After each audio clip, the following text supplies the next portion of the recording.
Hey there, Bruce, and welcome back to Remember 11, Age of Infinity. Let's just jump back in, shall we? I think I missed a line there. Do we have a... No, we don't. Alright, we're fine. I'm sure it wasn't that important anyway. In the darkness, we made our way to the living area, mostly by touch. Because the living area... Oh, we just had that earthquake, right? In case you didn't watch the last episode. Because the living area had a large window, it was slightly brighter there. Tableware had scattered on the floor of the kitchen and living area in the shock of the earthquake. There were also broken objects there. Things like kitchen knives had fallen too, so it was dangerous. Looking at it made me once again realize that a huge earthquake had occurred. The television was still plugged into the power supply, but the blackout had made the screen go dark. We were unable to obtain any information. With me holding onto Yuni's trembling shoulder, we gathered ourselves together and held our breath. Thinking we might be able to hear the sound of a tsunami approaching, we strained our ears. The 10 or so minutes that passed felt like an eternity. What we heard was only the roaring of the raging snowstorm. The ominous sound of an approaching wave never arrived. I wonder if we're safe now, Kokoro. He called me Kokoro. He only ever called me that when he was scared. But it made me really happy whenever he called me Kokoro. Grasping his hand, I opened my mouth. We couldn't stay together until the end at the time of the crash, but we're together now, right? That was what I intended to say. However, my consciousness was cut off there. Perfect timing.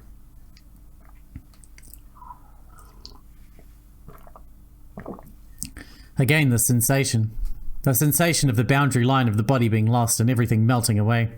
A floating feeling where you don't even know whether you're facing up or down. That and there is no unease. An absolute feeling of relief rules over me. For all eternity.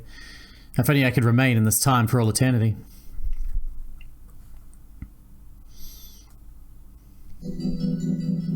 When I came to, I was inside the shelter cabin. Wrapped in a blanket, I was watching the fire in the stove.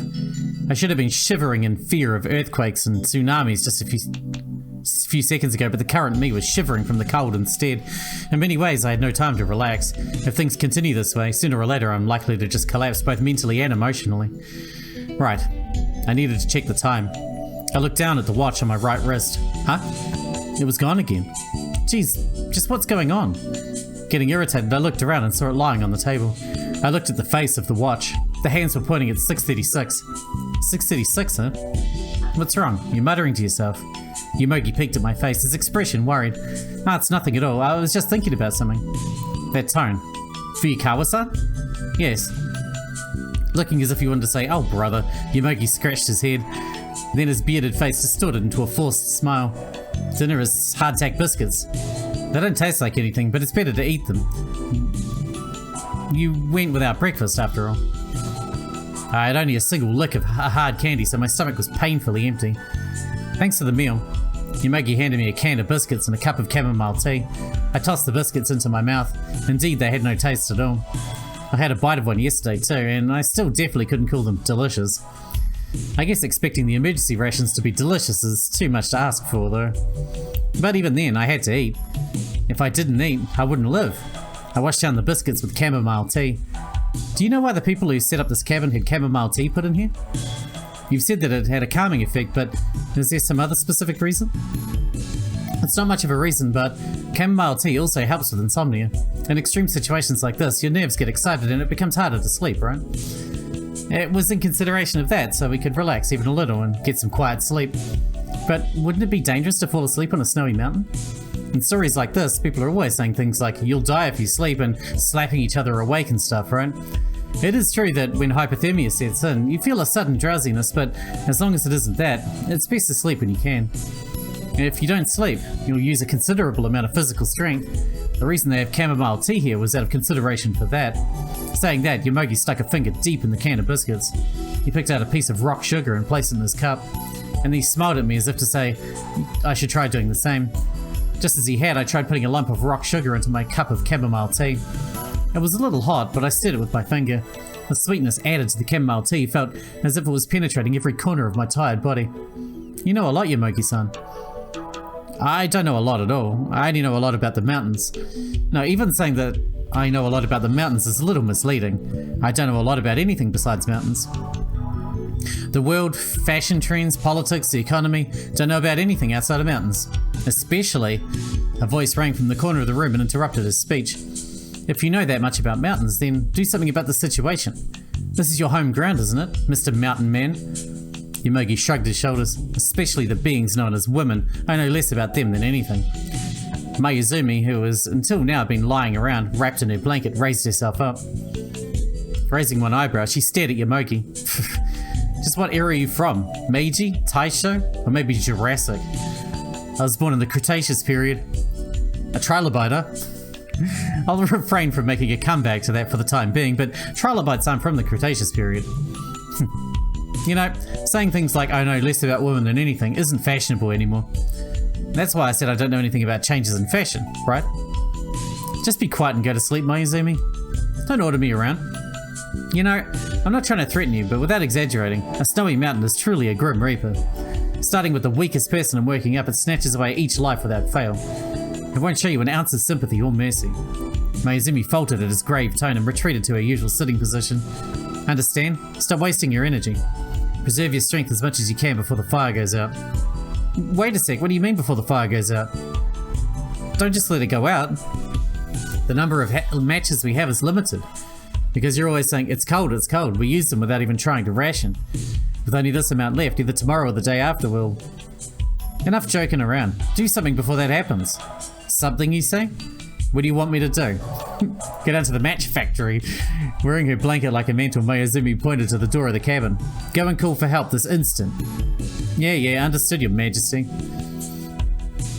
Yomogi went down to the storeroom with his bag in his hand. Without hesitating, he gathered all the mountain climbing equipment and returned. Well then, I'm gone. Surprised at Yomogi's words, eh?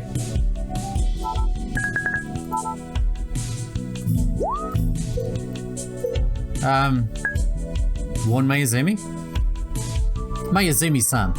Jeez, what are you yelling about all of a sudden? Mayuzumi opened her eyes wide as if surprised. There's no way you can just go out and call for help that easily. In a snowstorm like this, even Yomogi-san would die. You don't even get it, do you? What's with the attitude? The guy himself said he'd go, so what's the problem? Yeah, it's just as Mayuzumi said. I'm finally in the mood to go, so don't try and stop me, Uyukawa-san. Saying that, Yomogi raised a finger in front of Mayuzumi's face. 1 week to get down the mountain. With a quick movement, he raised another finger. And 1 week to call the rescue team and return here. What? Ignoring the surprise of Mayuzumi's voice, Yomogi put his hands together. Sorry, Mayuzumi. So that means I'll be out for 2 weeks. If someone comes, let them know that. Right in front of me, I stood there, dumbfounded. Yomogi's hand reached for the door. Bye then. Wait right there. Flustered, Mayuzumi closed the door. She grabbed Yomogi's arm and yelled, Are you gonna leave us here to die? You're the one who told me to go get help.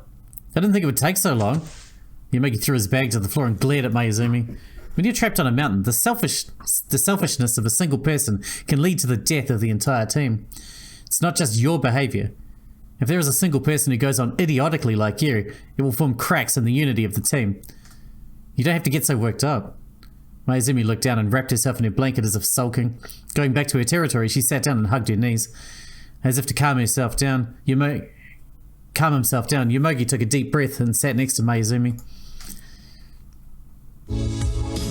And shifting his tone from violent to gentle, he continued, Okay, I'm begging you, Mayuzumi. Listen to me if you want to survive. I can tell you somewhat that you're the kind of woman who hates doing what men tell you to, but to survive on a snowy mountain, we need a united will. After a disturbance in harmony like this, death starts to creep nearer. That's what a snowy mountain is like.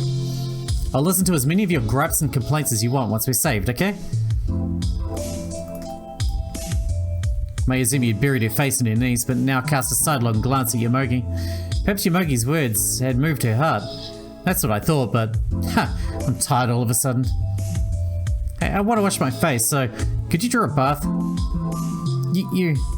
Yomogi clenched his fist and made a face as if saying, If you weren't a woman, I'd really let you have it. Trembling and quivering.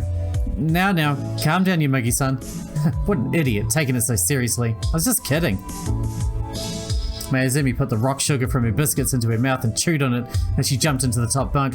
It must have been vexing for her to have been defeated by Yomogi's sound arguments. Eyes fixed on the wall, Mayuzumi wasn't looking this way. Yomogi released his clenched fist and took a deep breath. Hey, Uyukawa-san, why'd I ever save a woman like that? I'm gonna save again.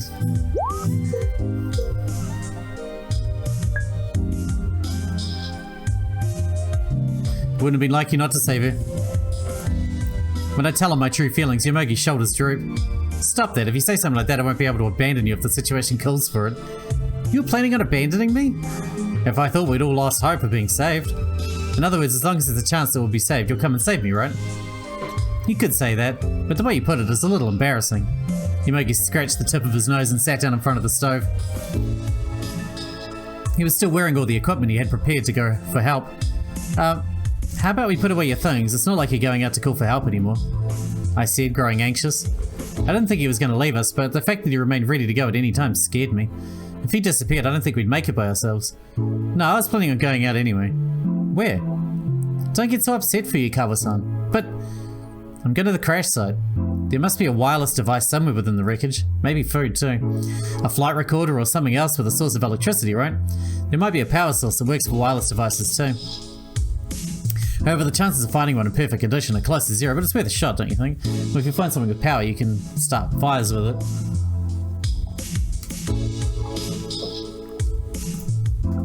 There might be food and other useful things might turn up too. But if you go out in a blizzard like this, I'm going when the blizzard settles down a bit. If I went out now, even I would die. As I ran my hand down his chest, I looked up at him. Please be careful, okay? You're the only one we can rely on here. Yomogi scratched his nose in embarrassment and nodded while looking away. It's about when you go to search in the wreckage. Of course, I want to help out as much as I can. You don't have to worry about that. No, that's not it. That's not what I meant. How do I say this? It might be that when the time comes, I won't be myself anymore. You mean Yukido-kun, right? Right.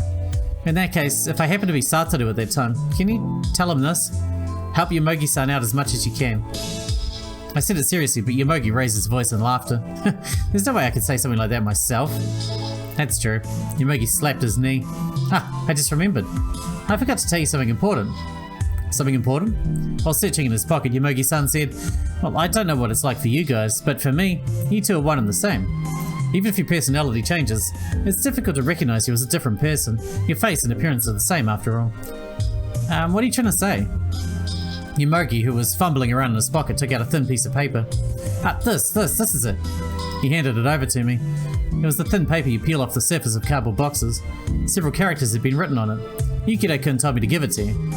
It's a note. Satoru had left me a note here as well. He told me to give that to Fuyukawa-san if she returned.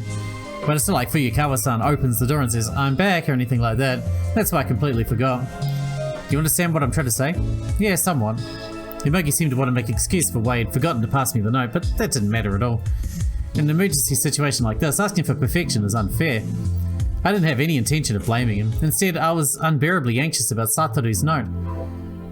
I want to read the note. Yeah. Separating myself from Yomogi, I sat down on the bed. I looked at the scrap of paper. There was only a single line. Please listen to the voice recorder. I looked at my pocket.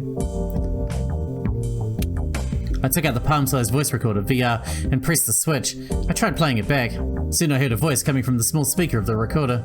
Kokoro. This is a continuation of my message from before. It's my voice. My voice which I don't remember recording. It was proof that during the time in which I had no memory of being in the shelter cabin, Kokoro Fuyukawa's body was being operated by Satoru. I continued listening, growing excited. Since I don't know when I'll transfer again, I'll just get down to business. Calm down and listen, okay? Actually, it seems that my body... That's right, the note had ended there. What was up with Satoru's body, I wonder? It seems someone is after my life. After your life? What do you mean? The voice message continued. I continued listening anxiously, but... Oh my god, we're going back again? We've only been in the cabin for 5 minutes. Well, this is what it feels like, 5 minutes. Just enough time to have a fight with... What's her name? Mayuzumi. All of a sudden, my field of vision turned black. And I felt a sharp pain running down my left arm as if it was burning. Huh? I screamed, not knowing what was going on. What's happening? My heart was beating quickly. Because of the pain in my left arm, I wasn't able to think. What was happening? It hurts. What does this mean?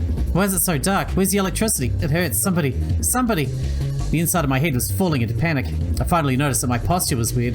I've been standing until just a moment ago, but now I was crawling on the floor as though groveling. Had I fallen over? But moreover, this pain was no laughing matter. It wasn't on the same level as the pain you feel just from bumping into something. My eyes caught something in the darkness. Was someone there? I couldn't tell. I couldn't decide whether there was anyone there or not because my eyes went adapted to the darkness. Adapted, sorry. It took time. It looked like someone was there. It felt like no one was there. I was so agitated that I couldn't even tell. I had to run. I instinctively thought that.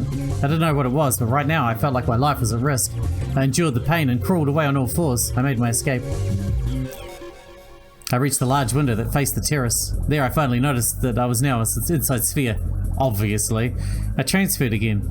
A faint light shone from outside. Beyond the window was only grey. The snow continued to blow. I deliriously beat on the window. I have to run. If I don't get outside... But I didn't know how to open the window. I timidly turned my head and looked behind me. Engulfed in grey, the lamplight didn't even reach into the inner part of the living area. None of the places I glanced had any sign of people in them. But they may have just been hiding. What should I do? We seem to be really bad at finding hiding people in this place as well. It was dangerous to just stand there. Gotta run. But where to? Where is the safest? Oh my god, if I pick this wrong, I'm gonna die, right? Maybe it's the boy, Yuni. Private room. I'll take refuge in someone's private room. How about our own? If I lock myself in and bar the door, I should be able to escape my pursuer. But whose room? Satoru's room. I didn't stop to consider anywhere else. That's our room, effectively. In this situation, I couldn't trust anyone. Keeping a sharp lookout, I made for Satoru's room.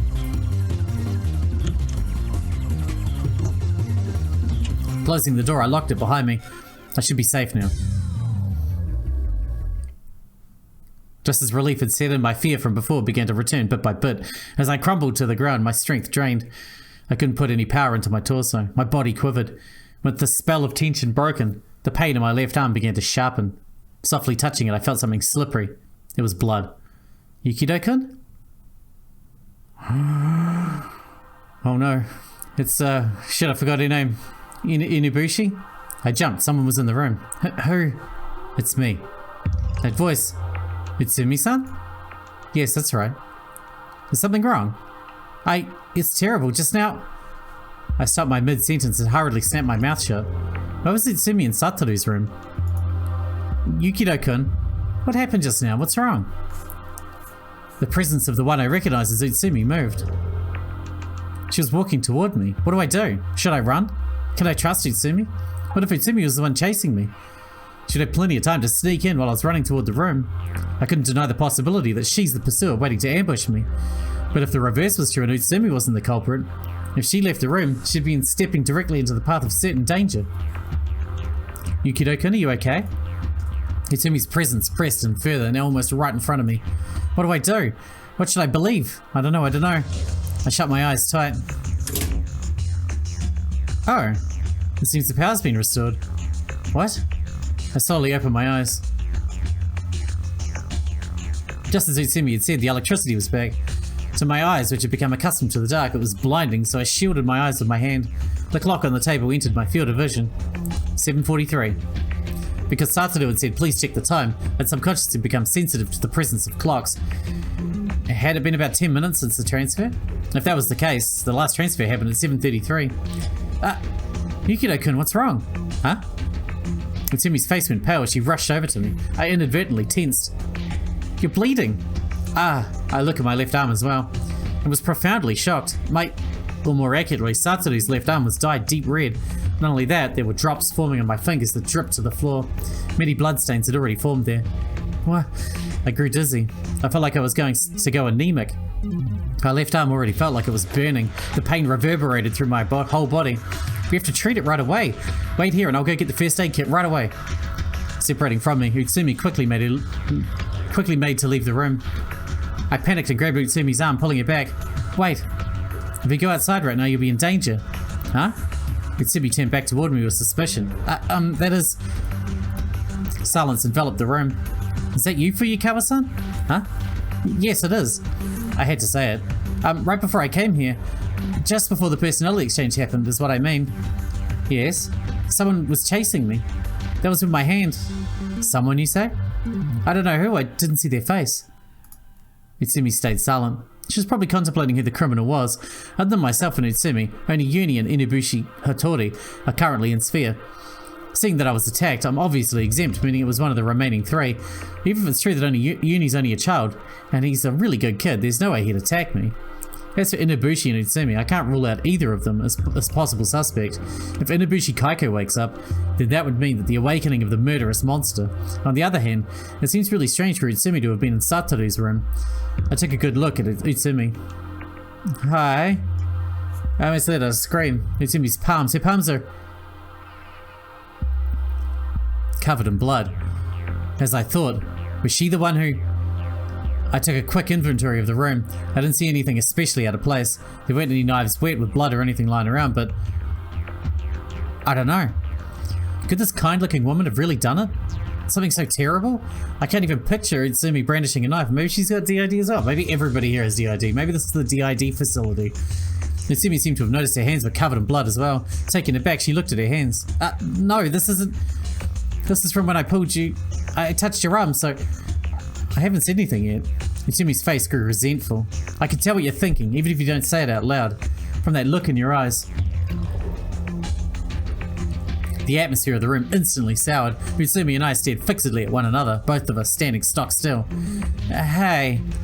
As if she was trying to say something very difficult, Utsumi's timid voice cut in. Your memory of being chased, how clear is it? What? No, I was caught up in the moment, so I can't say it was clear. But what are you trying to say? I wonder if you're really being chased. I was bewildered. I wonder what she's talking about. Don't get angry, just listen, okay? I wonder if it's possible that you thinking that you were being attacked was just a hallucination. I got angry. There's no way it was a hallucination. It's the fact that my left arm is wounded. Then who was it that injured me? You... What? It was you, wasn't it? There's no way. If it wasn't you who caused the injury, it may have been Yukido-kun. In other words, it appeared that Utsumi trying to say that Satoru had cut himself. That can't be, I'm sure I was... Certainly I didn't see anyone. There isn't any proof. However, I don't think Satoru would cut himself. Besides, he told me. It seems like someone was after me. Are there any signs that indicate Satoru was cutting himself? Utsumi shook her head as if troubled. No, I don't really know. Which means it could have very well been Inabushi... Utsumi shut her mouth mid-sentence. Inabushi Kaiko. In other words, Utsumi wanted to say it was Inabushi Kaiko. Yes, Inabushi was a rare example of a natural killer, a murderous monster, if I'm trying to find out who attacked me. It's true that she'd be the most likely suspect. If she awoke, it wouldn't be weird for the SPHIA to be turned into the stage of an unprecedented tragedy. I probably had a really serious look on my face. Utsumi gave a kind smile as if to help me relax. We don't really know anything yet, so it isn't good to go recklessly suspecting anyone. Moreover, we have to hurry up and treat you. Utsumi unlocked the door and opened it just enough to peer outside and see what was happening. There isn't anyone especially suspicious looking out there. Come on now. The figures of Yuni and Hattori were there in the kitchen. Our tensions caused both Utsumi and I to give a start when we saw them. Either of them may have been the one who attacked me. Even if I tried to act calm, I couldn't help but be aware of them.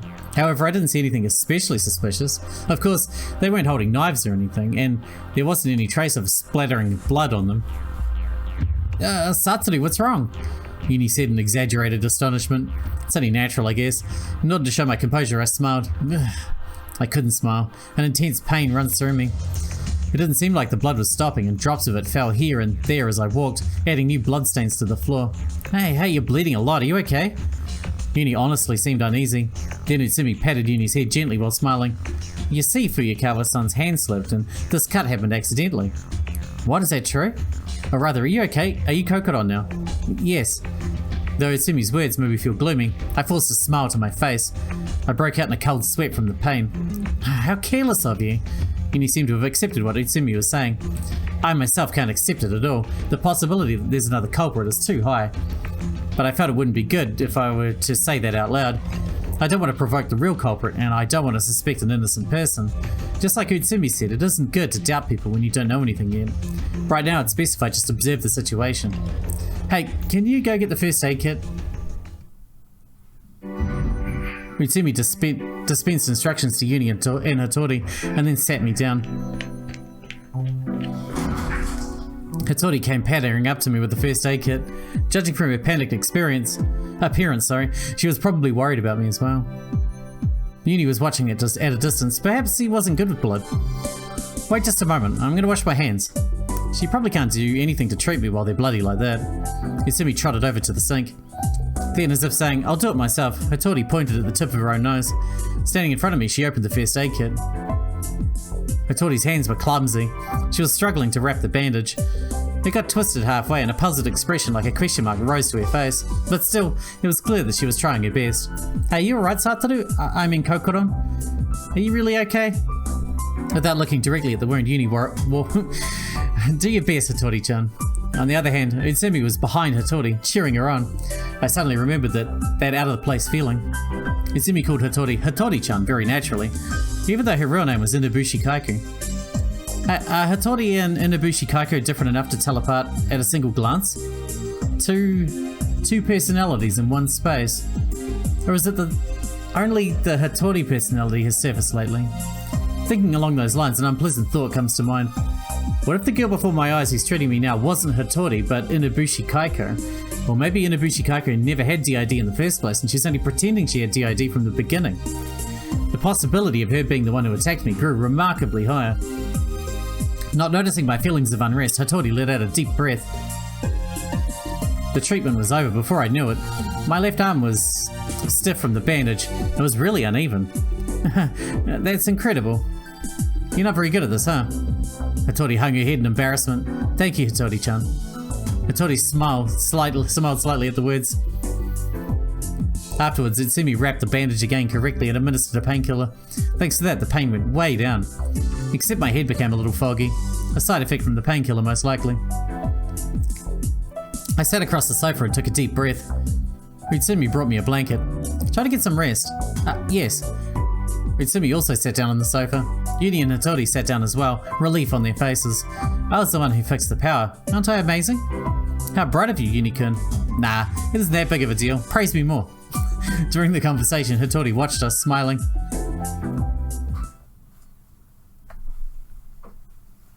Among these three people is the one who attacked me. It seems unimaginable when looking at a calm scene like this, but it's certain that the culprit is among them. Who was it that attacked me? Why? To what end? During the treatment, they all seemed extremely kind. Everyone worked as hard as they could to treat me, to treat Satoru with tender care. Underneath that mask of kindness, there's someone whose true nature is that of a killer. Who should I believe in? I can't trust anyone. I want to trust them, but I can't. There's no certainty. I can't be convinced. I feel like grabbing my head and screaming. Oh, my arm hurt. Even with the painkiller, it pulsed with pain whenever I moved. What would happen to him? What would happen to him if I was killed while in this body, Satoru's? What will become of my existence? What will become of his existence? That anxiety remains inside my head. This world and that world.